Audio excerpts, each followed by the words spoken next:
Well, I hope you are ready for a double displacement reaction. And double displacement is not like synthesis because single replacement, you have one element in a compound. And you have to decide whether that element is strong enough to kick out the other one in that compound. In double displacement or double replacement, you have two compounds. So you have two compounds reacting and they're going to form two compounds. You're going to assume that they're going to react. You're just going to assume the products. So go ahead and write out the products, whether you know it's going to react or not. Then you can figure it out later, because you're going to figure out if there's a reaction by the products that form. And there's usually the three basic ways that you can tell if a double replacement actually happens where you can see something react. One is you get a precipitate. Now you can abbreviate it PPT, which just means precipitate means a solid that forms when two liquids are mixed together. So if there's a precipitate, you see a solid forming, or it gets cloudy, you see little pieces forming when you mix the two liquids, that's a precipitate, and yes, the reaction happened. The next one is if a gas forms. So you see bubbles, and you're not, shaking it up. The bubbles are actually forming in that when you mix those two liquids. Yes, the reaction is happening. And the last one is if you get a molecular compound. Now sometimes that's hard to know. For example, if you got methane or water. Sometimes if you get water, you're not really sure. You have to do more testing. Or if you get methane, you can probably smell it. That's marsh gas, it has a stink to it. So the molecular compound, you need a little bit more probably information, but you can usually tell because it's made of two nonmetals. All right, we're going to do this reaction. So what I have here is this compound. You should know how to name it. Now it has a metal in it, so it's an ionic compound. So lead, and then you look this up on your ion sheet, that's nitrate. Lead is one of those that needs a Roman numeral. So you're going to have to figure it out.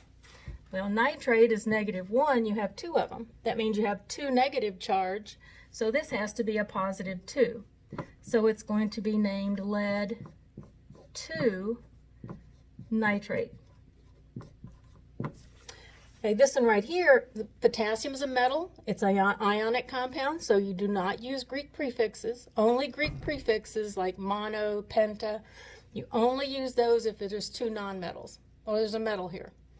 So I'm going to say potassium. Now, does potassium need a Roman numeral? If you look at that periodic table I gave you where we highlighted the ones that do, it does not. So I'm going to say potassium. It does not need a Roman numeral, so I don't have to worry about charges. I'm going to assume it's correct. But if I wanted to check it, 1 minus, 1 plus. But it is not potassium 1 because it does not need a Roman numeral. It's always +1. So potassium, and then instead of iodine, I put iodide. All right, so let's figure out what's going to happen. I know this one's a metal and this one's a metal. Those two are going to switch places. I do not want to put the two metals together. This is like two couples, and they're going to the prom, and they got mad at each other, and so they switched partners. Well, we're going to keep it as traditional couples. So you're going to have this boy with this girl and this boy with that girl. So keep traditional couples. Okay, so the PB and the I are going to switch places. So the PB and the I are going to be together. And then I'm going to have the K, and I'm going to put the metals first, and then I'm going to have the nitrate. Okay, do I need to put this right here? Well, I don't know. We have to check the charges. This is -1. This is +2. Okay, crisscross. Over here, this is +1. That's -1. Do I need this too? No. Oh, I'm just going to get rid of that. I could leave the parentheses, but I really don't need it. Right, let's balance this thing. I got 1 PB, 1 PB. 2 iodines. I need 2 here. Can't put it there. Can't put it in the middle. I've got to put it in front. 2 I's, 2 I's. Oh, that messed up my K's. So 2 K's. I need 2 over here. Okay, then that multiplies, but it also multiplies the NO3. So I have 2 NO3s Over here I have 2 NO3s, so now it's balanced. And my coefficients would be 1, because there's nothing right here. Assume 1. 2. Right here there's nothing, so I'm going to put a 1, and then a 2. All right, so let's actually mix them.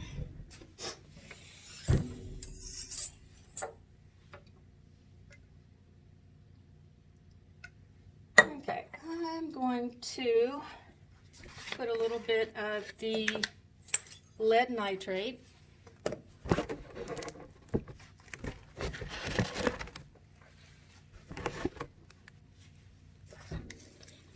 And it's kind of got a palish yellow color.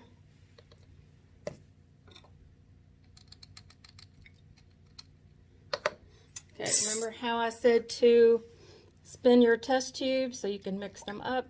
So you're going to gently pull on it and mix this up. Or I can take a stirring rod. This is the lazy man's way, or lazy woman. Okay, so now I have that. I have my potassium iodide solution.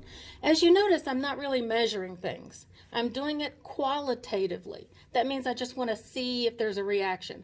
I'm not determining how much product. If I want to know how much product I'm getting, I would do a stoichiometric calculation, and I would measure my reactants ahead of time. But right now, I just want to see if it reacts. Now, before I actually react it, let's see if I can figure out let's see what our conditions are. It says if there's a precipitate that forms. So I need to know, is one of these two a solid? Well, that I can do with my solubility table. Now the solubility table, this is for the pre-AP kids. Okay, so solubility, I would look over here for lead, and then I would look over here for iodide, and then I'd see where they intersect. And I have an I here. So then I look up here, and I means insoluble. That means it forms a solid. Aha! I have found my precipitate.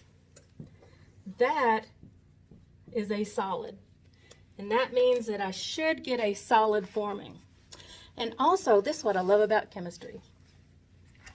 I can also tell what color it's going to be. Now let's pause for a moment because I want to show you this, especially if you're going to college taking chemistry. This is probably something that you'll see. This is a nice little handbook. Everybody that's a chemistry student carries it around their pocket. Just kidding. Okay, it's called the CRC, but it's actually called the Handbook of Chemistry and Physics. So if you open it up, then you see tables and tables of tons and tons of stuff. Well, if you go to this one, the inorganic compounds, I'm going to look for lead. Okay, so lead is my heading, and then I'm going to look down for iodide. Go all the way down till I see right here, iodide. Then I'll come over here and it says yellow hex, which means hexagonal. That's the crystal shape. So it's going to be a yellow powder. All right, so let's see if I'm right.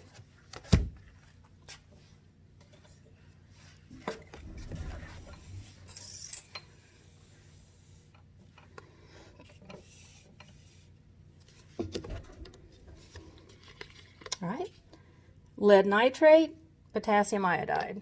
All right. Let's see what forms. Oh, one of my favorite reactions. Now, isn't that a beautiful color? You know, the book just says yellow, but it doesn't do it justice. That is a canary yellow if I've ever seen one. Now, it looks to me really chalky and cloudy. So what I'm going to do is I'm going to see if I can separate those. So my reaction is right. I predicted correctly. Now let's see if I can separate it. I'm going to use this little thing that's called a centrifuge. And the centrifuge spins around. You put your test tubes in here and you turn it on and it spins it probably at about 1500 RPM, revolutions per minute. It means it goes around 1500 times in 1 minute. Okay, now I need to put my test tube in here, but it's too big. And so what I'm going to do is use one of these that's, you know, a little bit smaller and will fit. All right, so let's take some and pour it in.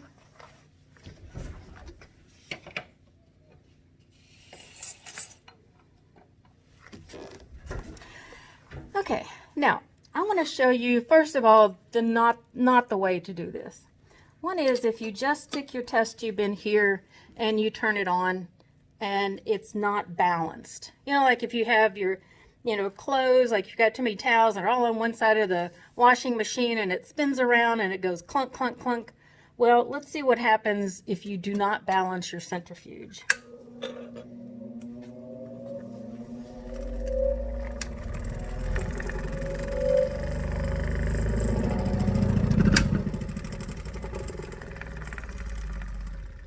And it can get so violent that it can walk and actually fall off of the lab bench. And that's not a good thing. It might be funny at the time, but this is kind of an expensive piece of equipment. So I need to balance it. Okay, so what it has is there's 6 little places. So what I want to do is put another test tube in here that's going to balance it on the other side. Okay, however, you notice that one has liquid and one is empty. You're going to have different weights. So what I want to do is put about the same amount of water in the other test tube.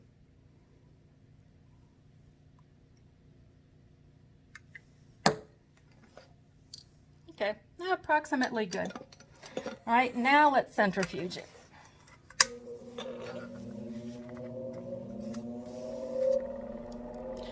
Usually you want to centrifuge precipitates for about 30 seconds, a minute.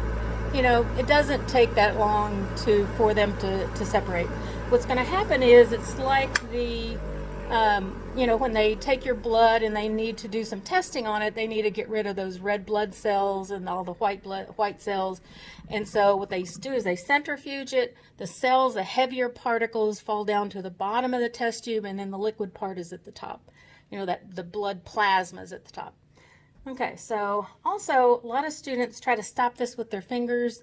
I would not suggest that. I've seen people do that and it hurts. Okay, so now you can see you've got a clear liquid and then you've got some of this powdery stuff right here. So what you have is the lead 2 nitrate. I'm sorry, the lead 2 iodide, that's this yellow powder. And then the potassium nitrate, nitrates are usually soluble, so that's floating around in this top part. Okay, let's see if we can pour off some of this liquid. Okay, it's still a little cloudy. What I'd probably want to do is recentrifuge it to make sure that I'd get all of this yellowy product out. There you have lead 2 iodide. I hope you enjoyed my videos, and I'll see you later. Greetings, everyone. Well, we're back for some more chemistry, and I hope that the demonstrations are making you realize that when we study types and balancing equations, we're just mimicking nature. And what chemists have done, you know, and scientists have done, and people who just love science, they look at the world around them and they try to explain it and they try to understand it, and that's what these are for. And I also love balancing equations and chemistry because it's like puzzles, and I've loved puzzles for a long time. Also, as a chemistry teacher, I get to blow stuff up, and it's part of my job. So I love it. If you like explosions, maybe think about science or chemistry too. Chemistry teaching is a lot of fun. So I want to talk about combustion reactions. As you know, combustion is just kind of like burning. And there's 2 types of combustion. We call it complete and incomplete. Complete combustion is when you have only 2 products. The only 2 products you get are CO2, carbon dioxide, and H2O, water. What you're doing is you're taking something that's usually a hydrocarbon and you're mixing it with oxygen and burning it. usually you have to have some kind of activation energy to get the reaction started. So it's like a match or a spark, electricity, lightning, and then once it starts, it proceeds on its own because it's an exothermic reaction. So let's take a look. You've got complete, which you have only two products. You have incomplete reaction, and that is when you get CO2 and water, but you get other stuff. You get carbon, soot, that black stuff, CO, carbon monoxide, which is poisonous, CO2, which is what you breathe out, carbon dioxide, and a whole bunch of other stuff. When you burn something, typically you get about 1,200 different compounds, and about 400 of those are carcinogenic. That means they cause cancer. People that smoke, that's one of the problems that they have, is that you get all that tar, which is the soot, that black stuff in your lungs. And so when there's a lot of things that are being burned in the atmosphere, there's a lot of particulate matter, people breathe that in. So when there's volcanic explosions, there'll be soot in the air, there's pollution, and that's one of the things that's aggravating the coronavirus right now, is people that live in places that there's a lot of pollution, or people that are smoking. It aggravates the symptoms of the coronavirus. All right, so let's take a look. Here I have a combustion.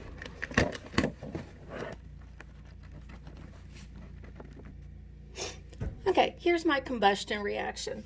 And as you can see, I've got the candle going. You can see the flame. So the wax is the part that's burning. It's mixing with oxygen from the air, and it's producing CO2 and water. Well, how do we know that?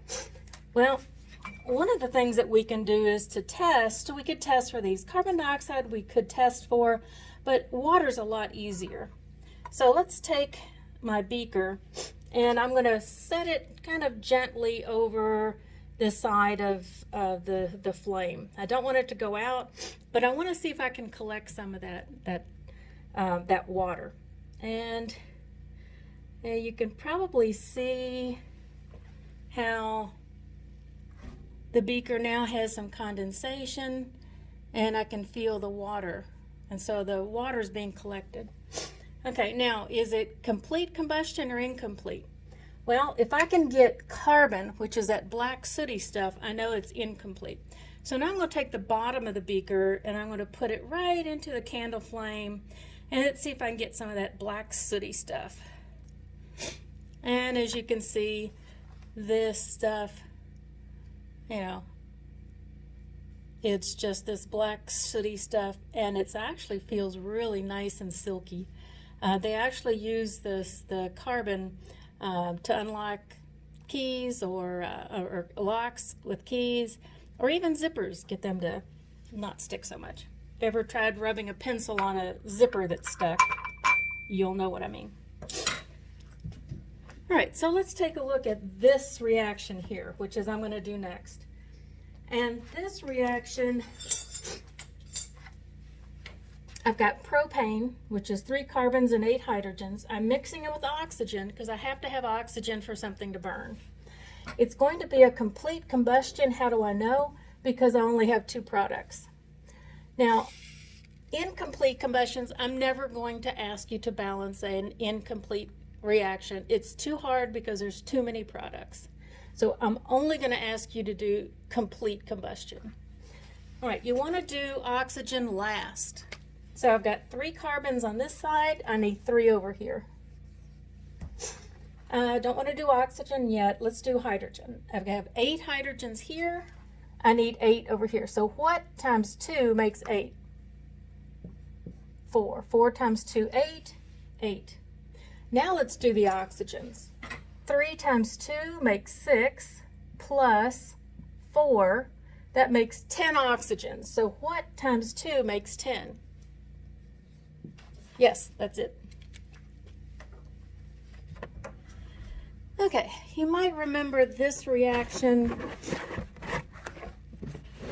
from my Halloween show. Let's see if I can get this. So what I'm going to do is make my slithering snake. I've got propane gas, which is coming out of the gas line. Usually it's a mixture of some butane and propane. And then they add some things so you can smell it, actually, because propane really doesn't smell. But they put something so you can smell and see if there's a leak. All right, so you can see I'm getting some nice bubbles. Now, these bubbles are not filled with air like when you blow bubbles. These are filled with a combustible material. Okay. And now that's kind of small. Let's see if we get some more. Meanwhile, I can blow this one up. All right, let's see if we can combust it. There we go. And let's do that again, because of course, being a chemistry teacher, I love to blow stuff up.